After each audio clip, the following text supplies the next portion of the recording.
आजकल की तनाव और भागदौड़ वाली जिंदगी में हार्ट की गंभीर समस्याएं जैसे कार्डियक अरेस्ट और हार्ट अटैक युवाओं में आम हो रही है। यह स्थिति हमें सोचने पर मजबूर करती है कि आखिर ऐसा क्या बदल रहा है जिससे इतनी कम उम्र में दिल की गंभीर बीमारियां सामने आ रही हैं। दरअसल हमारा हार्ट वो ऑर्गन है जो पूरे शरीर में ब्लड सर्कुलेशन करता है, हर धड़कन के साथ जीवन को बनाए रखता है। यह 24 घंटे काम करता है बिना रुके, बिना थके।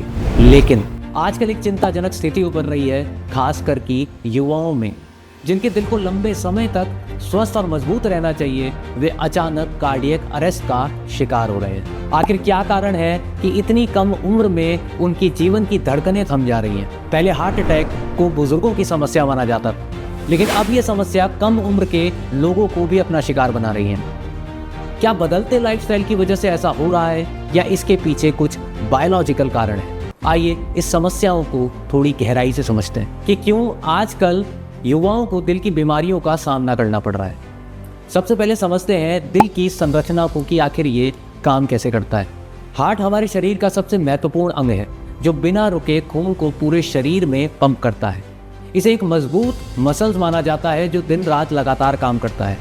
दिल का स्ट्रक्चर बहुत ही यूनिक एंड ऑर्गेनाइज्ड है जो इसे ठीक से काम करने में मदद करता है। इसे आसान शब्दों में समझते हैं। दरअसल दिल के 4 मेजर चेंबर्स होते हैं। 2 चेंबर्स ऊपर के जिनको atria to be known as left atrium and right atrium, और 2 चेंबर्स नीचे के जिनको वेंट्रिकल्स कहते हैं and to be known as left ventricle and right ventricle.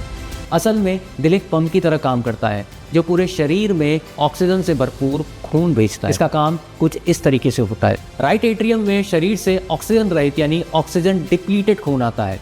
फिर यह खून राइट वेंट्रिकल में जाता है जो इसे फेफड़े यानी लंग्स की ओर पंप करता है ताकि वह ऑक्सीजन प्राप्त कर सके।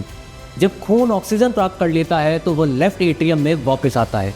इसके बाद लेफ्ट वेंट्रिकल खून को पंप करके पूरे शरीर में भेजता है ताकि शरीर के सभी अंगों तक ऑक्सीजन पहुंचे और वे ठीक से काम कर सकें।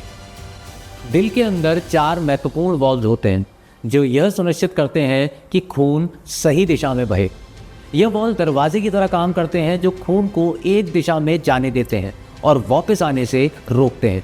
ये वाल्व हैं tricuspid valve, pulmonary valve, mitral valve और एओर्टिक वाल्व।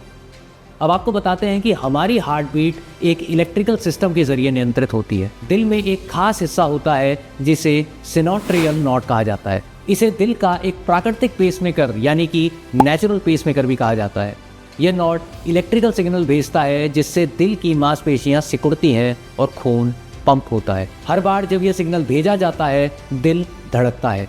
यह प्रक्रिया बहुत तेजी से होती है, इसलिए हम महसूस करते हैं कि दिल लगातार धड़क रहा है। चलिए आपको बताते हैं कि आखिर वो क्या कारण है जिससे कार्डियक अरेस्ट होते हैं। कार्डियक अरेस्ट का सबसे बड़ा कारण दिल की धड़कन में गड़बड़ी होती है जिसे अरिथमिया भी कहा जाता है। हमारा दिल एक इलेक्ट्रिकल सिस्टम से नियंत्रित होता है जो इसे सही समय पर धड़कने का सिग्नल देता है, लेकिन जब यह सिग्नल गड़बड़ा जाता है तो असामान्य तरीके से धड़कने लगता है, जहां वेंट्रिकुलर फाइब्रिलेशन वाली स्थिति आ जाती है। इस स्थिति में दिल की निचली चेंबर जिन्हें वेंट्रिकल्स कहा जाता है तेजी और असामान्य रूप से कांपने लगती है। यह सबसे आम कारण है जिससे कार्डियक अरेस्ट होते हैं। इस स्थिति में दिल खून को पंप नहीं कर पाता और शरीर को ऑक्सीजन नहीं मिल पाती। कभी कभी हार्ट अटैक के दौरान भी कार्डियक अरेस्ट हो सकता है। हार्ट अटैक तब होता है जब दिल को ऑक्सीजन युक्त खून की सप्लाई करने वाली धमनियां यानी कि आर्टरीज में ब्लॉकेज हो जाती है। इससे दिल की मांसपेशियों को पर्याप्त ऑक्सीजन नहीं मिलती और वे क्षतिग्रस्त यानी कि डैमेज हो जाती हैं। जब दिल को यह ब्लॉकेज झेलना पड़ता है तो दिल की धड़कन अनियमित हो सकती है और कार्डियक अरेस्ट का कारण बनती है। दिल की धड़कन को नियंत्रित करने वाली इलेक्ट्रिकल सिग्नल्स में गड़बड़ी आने पर भी कार्डियक अरेस्ट हो सकता है, जैसे ब्रैडीकार्डिया जब दिल बहुत धीमी गति से धड़कता है, टैकीकार्डिया जब दिल बहुत तेज़ी से धड़कने लगता है। अगर यह स्थिति नियंत्रण से बाहर हो जाती है तो कार्डियक अरेस्ट जैसी इमरजेंसी हो जाती है। वीकनेस इन हार्ट मसल्स भी एक कारण है कार्डियक अरेस्ट का। दरअसल कभी कभी दिल की मांसपेशियों में कमज़ोरी, जिसे कार्डियोमायोपैथी कहते हैं, इसकी वजह से भी कार्डियक अरेस्ट आता है। अगर बात करें जेनेटिक डिसऑर्डर्स की तो कुछ मामलों में जन्म से ही दिल की संरचना या इलेक्ट्रिकल सिस्टम में समस्याएं होती हैं।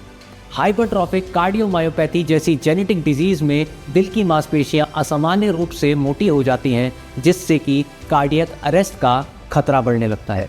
अगर बात करें एक और कारण की, तो इनहेरिटेड इलेक्ट्रॉलन डिसऑर्डर, तो कुछ लोगों में लॉन्ग क्यूटी सिंड्रोम या ब्रुगाडा सिंड्रोम जैसी अनुवांशिक विकार होते हैं, जिनमें दिल की धड़कन अचानक असामान्य रूप से तेज़ या धीमी हो जाती है।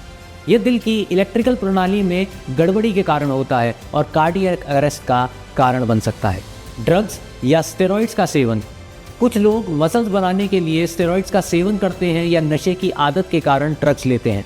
यह पदार्थ दिल की धड़कन पर बुरा असर डालते हैं और दिल के इलेक्ट्रिकल सिस्टम को गड़बड़ा देते हैं, जिससे कार्डियक अरेस्ट हो सकता है। हाइपरकैलमिया की स्थिति यह वह स्थिति है जब खून में पोटेशियम का स्तर असामान्य रूप से बढ़ जाता है। इससे दिल की धड़कन पर बुरा असर पड़ता है और at the end cardiac arrest जैसी इमरजेंसी हो जाती है। अब बात करते हैं कार्डियक अरेस्ट के कुछ सिम्टम्स की। आपको बता दें कि कार्डियक अरेस्ट बिना किसी चेतावनी के हो सकता है। इसके कुछ सिम्टम्स भी नहीं होते, लेकिन अगर कुछ सामान्य लक्षण की बात करें तो अचानक बेहोशी, सांस रुक जाना, दिल की धड़कन बंद हो जाना, छाती में दर्द या भारीपन महसूस होना, ये कुछ लक्षण हैं जिससे आपको पता लग सकता है कि कार्डियक अरेस्ट हो रहा है। अब जानते हैं कि दिल की धड़कन पर सिगरेट, शराब और स्टेरॉइड्स का क्या घातक असर पड़ता है। पहले बात करते हैं सिगरेट की। तो धूम्रपान सिर्फ फेफड़ों के लिए ही नहीं बल्कि दिल के लिए भी बेहद खतरनाक है। निकोटीन ब्लड वेसल्स को कंप्रेस करता है, जिससे दिल को खून पंप करने में दिक्कत होती है। सिगरेट में मौजूद केमिकल्स दिल की धड़कन को अनियमित कर सकते हैं, जिससे अराइथमिया और वेंट्रिकुलर फाइब्रिलेशन जैसी घातक स्थितियां पैदा होती हैं।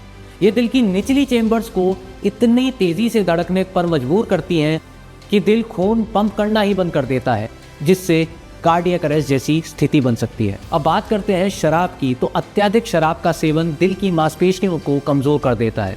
ये दिल की धड़कन को अनियमित करता है, जिससे एल्कोहलिक कार्डियोमायोपैथी कहा जाता है। लंबे समय तक शराब पीने से दिल कमज़ोर हो जाता है और जब शरीर को ज़रूरी ऑक्सीजन नहीं मिलती तो कार्डियक अरेस्ट की संभावना बढ़ जाती है।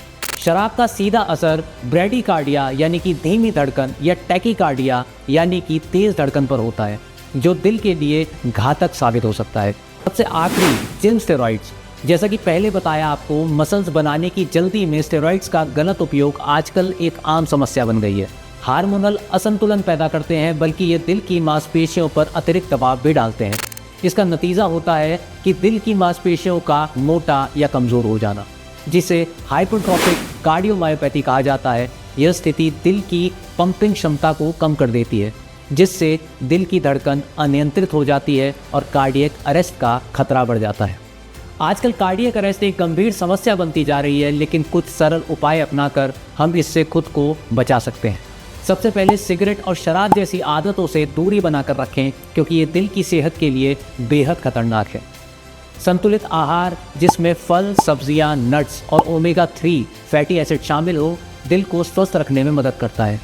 इसके साथ ही रोज़ाना 30 मिनट का व्यायाम करना, जैसे तेज़ चलना, दौड़ना या योग करना, दिल की पंपिंग क्षमता को सुधारता है और वज़न को नियंत्रित रखने में मदद करता है। तनाव को नियंत्रित करने के लिए मेडिटेशन और योग जैसी तकनीकों का सहारा लें, ताकि दिल पर अनावश्यक दबाव ना पड़े। नियमित रूप से ब्लड प्रेशर और कोलेस्ट्रॉल की जांच करवाना भी आवश्यक है, ताकि समय पर इलाज शुरू किया जा सके।